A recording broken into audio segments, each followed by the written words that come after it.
Ada seorang anak kecil yang hilang lalu kemudian ditemukan dalam kondisi yang sangat mengenaskan. Tubuh dan juga kepalanya sudah terpotong dan terpisah secara acak.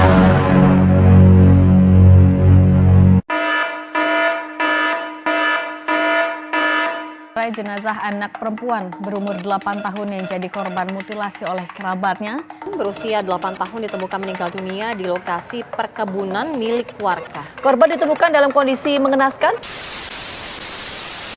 Hari ini kita bakalan ngebahas kasus yang sempat ramai juga di Indonesia terkait ada seorang anak kecil yang kehilangan nyawanya akibat motif pelaku yang sangat benar-benar sepele, guys. Bahkan kalau kalian mengetahui motifnya, kalian pasti tidak akan menyangka bahwa akan ada manusia sekeji dan sekejam ini yang rela menghilangkan nyawa seorang anak kecil demi hal sepele ini, guys. Nah, seperti apa kisahnya? Ini dia.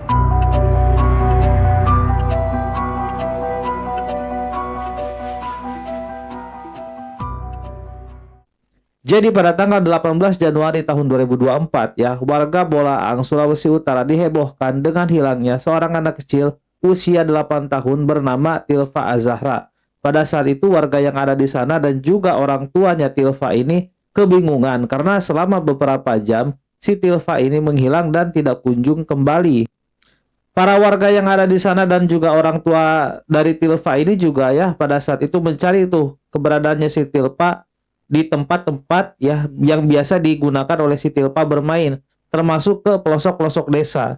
Sampai 3 jam kemudian ketika warga yang ada di sana itu mengunjungi kediaman neneknya si Tilva Azahra dan menelusuri tempat di sekitaran kediaman neneknya si Tilva Azahra sekitar jarak 300 meter, salah satu warga yang mencari pun melihat ada sebuah tumpukan yang aneh di balik dedaunan kelapa yang ada di selokan. Pada saat itu warga yang ada di sana tuh ada yang curiga nih, jangan-jangan ada sesuatu di sana. Dan langsung saja tanpa basa-basi, warga yang melihat tumpukan tersebut pun langsung mendatangi lokasi dan kemudian membuka apa isi dalam tumpukan tersebut Dan ternyata guys, setelah dibuka apa yang mereka lihat itu sungguh di luar nalar Jadi di balik dedaunan kelapa ada sebuah tumpukan yang berada di selokan yang terlihat seperti jasad manusia, dan setelah dibuka ternyata beneran guys ketika dibuka apa yang mereka lihat itu adalah sesosok jasad manusia tanpa kepala. Nah, dan ternyata setelah ditelusuri lagi ke tempat yang agak sedikit jauh dari situ, ditemukanlah ternyata kepalanya si Tilva Azahra yang sudah terpisah dari badannya. Nah, kejadian ini sontak saja membuat para warga yang ada di sana dan orang tua si Tilva Azahra ini histeris siapa yang gak histeris ketika ada seorang orang tua yang melihat kondisi anaknya sudah meninggal dunia dengan jasad yang dalam keadaan mengerikan pada saat itu. Bisa kalian bayangin guys, tubuh badan dan juga kepalanya itu terpisah secara acak dan jaraknya agak berjauhan. Jadi yang pertama kali ditemukan itu badannya dulu, dia menyempil di sela-sela di balik dedaunan kelapa. Jadi si pelaku ini menutupi jasad korban ini memakai daun kelapa, dan lokasinya itu tepat berada di selokan pada saat itu, dan tidak jauh dari sana tiba-tiba mereka juga menemukan bagian tubuh yang lainnya termasuk kepala si korban ini. Pada saat itu warga yang ada di sana dan juga orang tuanya si Tilva jelas saja tidak percaya dengan apa yang baru saja mereka saksikan, tapi apalah daya, itulah kenyataannya Singkat cerita, karena memang sudah ditemukan dan warga yang ada di sana serta orang tuanya Tilva Azahra pun waktu pada saat itu mulai melaporkan kasus ini ke pihak yang berwajib, karena ini sudah tidak wajar kematiannya Tilva Azahra ini sangat janggal sekali, ini pasti ada pelakunya gitu. Nah, tak lama setelah melapor lalu kemudian pihak kepolisian pun datang guys ke lokasi untuk melakukan olah TKP. Pada saat sedang melakukan olah TKP, polisi pun juga kemudian menggali informasi itu dari beberapa warga dan juga saksi mata yang ada di sana. Namun tidak banyak yang bisa ditemukan oleh pihak kepolisian. Dan setelah itu jasadnya Tilva Azahra pun dibawa ke rumah sakit untuk dilakukan autopsi, yang nantinya kemudian akan dilanjutkan hingga ke proses pemakaman guys. Nah, karena pada saat itu kasus ini lagi viral banget karena pelakunya juga belum ketangkep pada saat itu. Jadi kasusnya viral hingga sampailah ke telinga bupati yang ada di sana. Kemudian ketika Bupati mendengar kabar ini ya, Bupati pun merasa belasungkawa, pada saat itu ikut prihatin. Lalu kemudian Bupati yang ada di sana pun juga mengunjungi kediaman korban ya, atau orang tuanya si Tilfa Az-Zahra, untuk ya menyampaikan belasungkawanya dan turut juga menggali informasi pada saat itu. Nah, ketika Bupati datang ke kediamannya orang tua si Tilfa Az-Zahra, ada ya tantenya si Tilfa Az-Zahra ini pada saat itu yang menjelaskan tuh kepada Bupati ya bagaimana kronologi ketika mereka mulai menemukan jasad Tilfa Az-Zahra pertama kali. Dan si tantenya Tilfa Az-Zahra ini menjelaskan kepada Bupati seolah-olah dia tuh kayak sudah tahu semuanya gitu. Dan ya ketika itu Bupati pun merasa aneh sih sebenarnya ya. Dia merasa curiga kepada si tantenya Az-Zahra ini yang diketahui namanya itu adalah Amita Mamonto. Nah, Amita Mamonto ini adalah tantenya Tilfa Az-Zahra. Pada saat itu dia tuh menjelaskan secara detail tuh bagaimana ketika warga yang ada di sana dan juga dia pertama kali menemukan jasadnya si Tilfa Az-Zahra. Karena pada saat itu Bupati yang menggali informasi di kediaman orang tuanya Tilfa Az-Zahra belum memiliki banyak bukti untuk memberatkan tantenya si Tilfa Az-Zahra. Pada saat itu Bupati pun memutuskan untuk sementara waktu menyingkirkan rasa curiganya. Jalan ke satu orang rumah. Pas kita selesai masuk tuh adek, dia cuma dibuka pintu. Dan sekarang kita lanjut ke kasus penyelidikan yang dilakukan oleh pihak kepolisian ya guys. Nah, pada saat pihak kepolisian menyelidiki kasus ini lebih dalam, ternyata pihak kepolisian menyimpulkan bahwa diduga kuat apa yang menimpa saudari Tilfa Az-Zahra ini adalah kasus perampokan. Karena berdasarkan barang bukti yang ada dan juga oleh TKP, hasilnya menunjukkan bahwa ada sesuatu yang hilang dari Tilfa Az-Zahra, yaitu berupa perhiasan ya. Pada saat itu jasadnya memang ditemukan ya, tapi perhiasannya hilang guys yang dikenakan oleh si Tilfa Az-Zahra ini. Otomatis ya dari situ polisi pun menyimpulkan bahwa kemungkinan besar ya ini motif pelaku ini adalah perampokan, yaitu ingin mengambil perhiasan milik si Tilfa Az-Zahra. Nah, dari situ saja kita mulai paham kan guys, betapa sepelenya motif pelaku menghabisi nyawa korban ini ya, hanya karena perhiasan yang dikenakan oleh korban. Yang nilainya, ya kalian tahulah nilai harga emas yang dikenakan oleh anak kecil paling berapa sih? Nggak mungkin lebih dari 10 juta ya pada saat itu, karena ya bisa dibilang pada saat itu perhiasannya pun juga nggak terlalu banyak ya, hanya kalung saja kalau nggak salah. Tetapi untungnya kasus ini tuh pada saat itu lagi viral banget ya, sehingga berita hilangnya perhiasan yang dikenakan oleh Tilfa Az-Zahra pun ya terdengar sampai kemana-mana bahwa motifnya kemungkinan besar adalah perampokan ya. Nah, dari viralnya kasus ini ternyata polisi pun ya tidak lama kemudian mendapatkan tuh informasi baru dari pihak toko emas yang mengaku mereka memiliki perhiasan yang diduga kuat milik si Tilfa Az-Zahra. Dari situ kemudian pihak toko emas pun menjelaskan tuh kepada pihak kepolisian bahwa beberapa hari yang lalu ada seorang wanita yang menjual perhiasan tersebut kepada mereka. Pihak kepolisian pun turut menggali informasi lebih dalam kepada toko emas yang menanyakan kira-kira seperti apa ciri-ciri pelaku yang menjual perhiasan tersebut. Kemudian ya pihak toko emas pun menjelaskan secara rinci itu bagaimana kondisi fisik pelaku.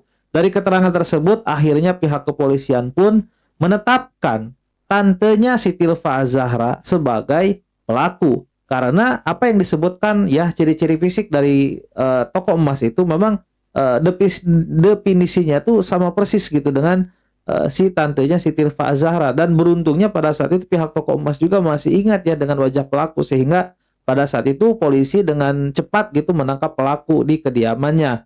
Dan pelaku pun ditangkap bersama dengan suaminya yang diduga kuat juga ikut terlibat dalam aksi penghilangan nyawa si Tilfa Az-Zahra.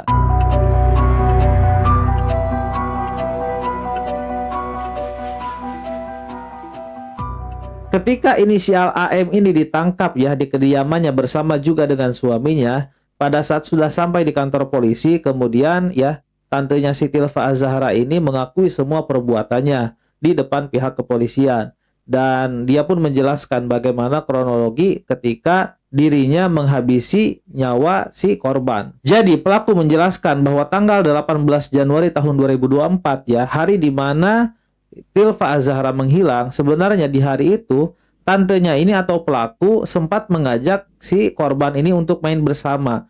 Karena hubungan di antara Tilfa Az-Zahra dan juga tantenya ini sangat dekat sekali ya, Tilfa Az-Zahra pun tidak memiliki rasa kecurigaan apapun. Ditambah ya kita tahu bahwa Tilfa Az-Zahra ini kan barusan saja menginjak usia 8 tahun dan ya wajar saja kalau pada saat itu si Tilfa Az-Zahra ini nurut saja ketika ya diajak oleh si pelaku. Karena memang diketahui hubungan di antara pelaku dan juga korban ini memang mereka tuh ya sebelumnya akrab. Ya selayaknya gimana sih tante dan juga keponakan ya mereka terbiasa bersama. Nah singkat cerita si pelaku ini mengajak si Tilfa Az-Zahra ini untuk bermain di kediaman neneknya. Lalu kemudian ya si pelaku ini membawa korban ke tempat sepi yang jaraknya itu sekitar 300 meter di belakang rumahnya neneknya si Tilfa Az-Zahra.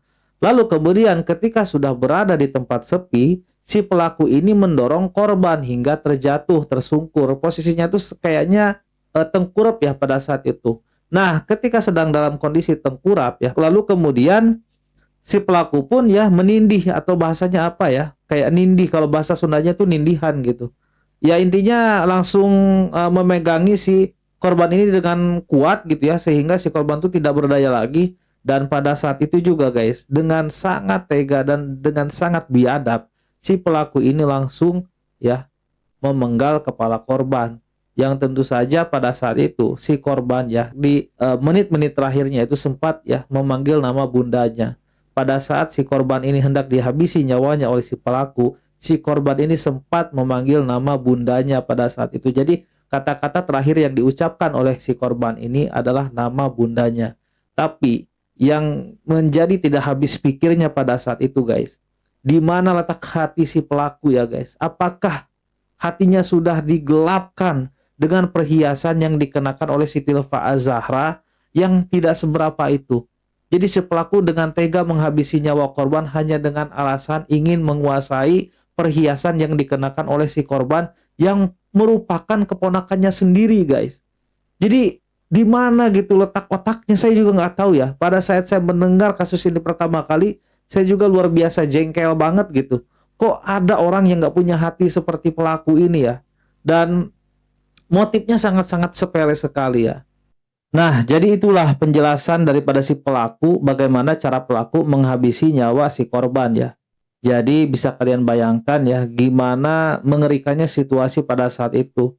Seorang Tilfa Az-Zahra usia 8 tahun pada saat itu tidak berdaya, dihabisi nyawanya oleh tantenya sendiri hanya karena ingin menguasai perhiasan yang dikenakan oleh si Tilfa Az-Zahra. Pada saat itu ya, hati kita pasti, ya akal kita pasti berbicara ya guys, ngapain harus dihabisin sih? Kalau memang toh pengen punya emasnya aja, kenapa nggak dijamret aja sekalian gitu kan? Jamret aja terus jual, tapi nggak usah dihilangin nyawanya gitu kan? Udahlah ambil aja perhiasan itu, tapi jangan kemudian lantas dihilangkan juga nyawanya gitu pada saat itu. Kita berharapnya sih seperti itu ya. Kalau memang ya motif pelaku ini hanya ingin perhiasannya saja, kenapa harus dihilangkan juga nyawanya gitu kan? Ya ini saya rasa semua orang yang pertama kali dengar kasus ini tuh pasti gedek lah. Sama seperti saya juga ya, pertama kali dengar kasus ini ya, pada saat itu ya saya juga kayak ya seharian tuh nggak habis pikir gitu. Ketika sedang mau bahas kasus ini juga kayak ya Allah ini kok sepele banget gitu masalahnya tuh, ngapain dia harus dihilangin nyawanya? Kalau memang dia pengen perhiasannya aja ya udah jambret aja, jual aja. Ya makan aja tuh perhiasannya gitu kan. Yang penting ya nyawanya si Tilfa Az-Zahra ini jangan dihilangin gitu kan, kalau kita masih berpikir waras gitu ya. Nah, singkat cerita setelah semuanya berakhir dan pelaku pun juga ditangkap, akhirnya kasus ini semakin viral dan heboh pada saat itu. Karena ya mereka sama-sama tidak percaya dengan siapa pelakunya yang ternyata tantenya gitu. Yang tantenya sendiri yang dari awal kasus ini kebuka gitu ya, si tantenya ini memang dari awal hilangnya si Tilfa Az-Zahra ini ikut nyariin. Ikut seolah-olah dia tuh tidak tahu apa-apa. Bahkan dia juga ngejelasin tuh ke bupati bagaimana kronologi ketika mereka pertama kali menemukan jasadnya si Tilfa Az-Zahra. Ya dia ini ada terus gitu di lokasi. Mereka ini semua ya tetangga dan juga korban ini atau keluarga korban ini mencari pelaku yang padahal pelakunya itu adalah tantenya sendiri yang dari awal kehilangan Tilfa Az-Zahra. Si tantenya ini, si pelaku ini memang ikut mencari si Tilfa Az-Zahra dan ikut menemukan si Tilfa Az-Zahra. Dia berakting ya seolah-olah dia tuh tidak tahu apa-apa pada saat itu. Jadi memang bangsat banget lah.